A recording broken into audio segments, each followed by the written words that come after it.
What's up everybody, Big Sky Bowler here, and welcome back to the channel. Today we are going to be taking a look at Zach Wilkins' game on our Analyzing the Two-Handed Pros series. Stay tuned.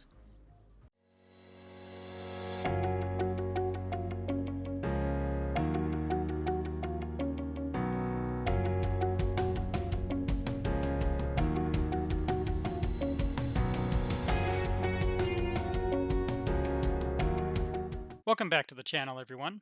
Before we get started on today's video, I wanted to announce that I have created a Patreon page for the channel. There are currently 3 different levels of membership. Bronze, which is an unlimited membership tier, provides you with 4 virtual bowling lessons per year and gives you a chance to win a bowling ball. Silver, which is a limited membership capped at 20 members, provides you with 6 virtual bowling lessons per year and gives you a chance to win up to 2 bowling balls. Gold, which is another limited membership capped at 20 members, provides you with 8 virtual bowling lessons per year and gives you a chance to win up to 3 bowling balls. Each membership tier will also give you access to a private Facebook and Discord community where you can come and discuss anything and everything bowling related, or just hang out and have some fun. Bowling ball giveaways will occur once every 4 months during the regular calendar year, with the first giveaway occurring at the end of April 2023. The link to the Patreon page is in the description below. I'd like to take this opportunity to thank my Patreon supporters, Eva and Levin. Thank you so much for your support of the channel. Let's get back to the video. What Zach Wilkins did at the 2020 US Open was extremely impressive. If you do not know what I'm talking about, let's review. During day 2 of qualifying, Zach got off to an extremely hot start by shooting games of 277, 279, and 213 for a 3-game total of 769. What you just saw was the finish of his 4th game where he shot 300. Throughout the tournament, Zach was extremely consistent with his scores and finished qualifying with a pin total of 7,008, which over 32 games of qualifying is an average of 219. He held first place in qualifying until round 4, where he was finally surpassed by Jason Belmonte and Anthony Simonson. Like the other two-handers we've discussed, Zach has a very unique setup in his own approach.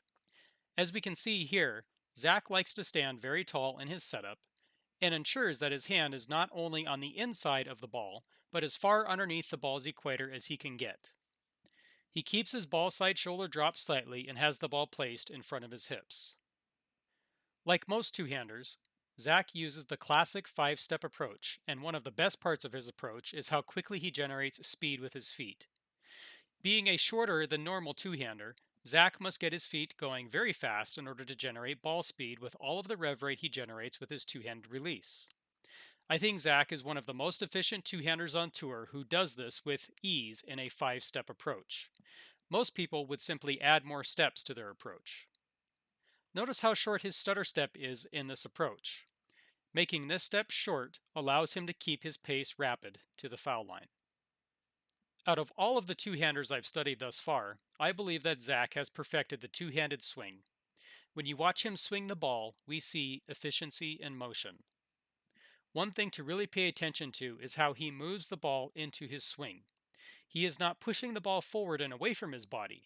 If you pay attention to his ball side elbow, you'll notice that it doesn't move forward hardly at all. Instead, he is using a smooth, rounded shape and allowing the ball to drop into his swing as he cradles the ball. Just like Kyle Troop, Jesper Svensson, and a few others, Zach maintains a straight arm swing style. The best part of Zach's swing is how efficient he is with the use of his shoulders. Upon release, Zach's right shoulder is very low and his left shoulder is very high. We're looking at an angle of at least 60 degrees here, if not more. This is allowing Zach to use all of his available power at his release point. When it comes to spine tilt, Zach is one of the only players I've studied thus far who actually gets over 90 degrees in his spine tilt as he comes into the foul line. You can really see here just how much spine tilt he achieves when I pause the video. In fact, if we were to draw a line from his eyes to the approach, I would almost guarantee that he would be looking at the foul line dots for his target. If I was to measure the angle of his spine tilt at this point, I would guess we would be nearing close to 100 degrees. Overall, it is quite impressive that he can get to this position with his body. Overall, I would call Zach's timing a bit late compared to most of the other two-handers we've been looking at thus far. However, when you look at just how short Zach's swing is, it makes sense why his timing is so late. Zach waits until his third step begins to place the ball into motion. His arms remain very straight as the ball enters the backswing. The best part of Zach's entire game is his release. I challenge you to find a clip of Zach releasing the ball where you can actually hear the ball touch the lane. Zach's hand gets extremely far underneath the ball's equator. It's really quite impressive just how far under the ball he can get. The key here is that Zach has absolutely mastered allowing the ball to roll off of his hand. He works the circumference of the ball very efficiently. The only thing that I am concerned about in his release is his follow through. Zach tends to follow through to the left side of his non ball side shoulder, and this can result in the occasional pulled shot. This is likely due to the angle of his shoulders upon release.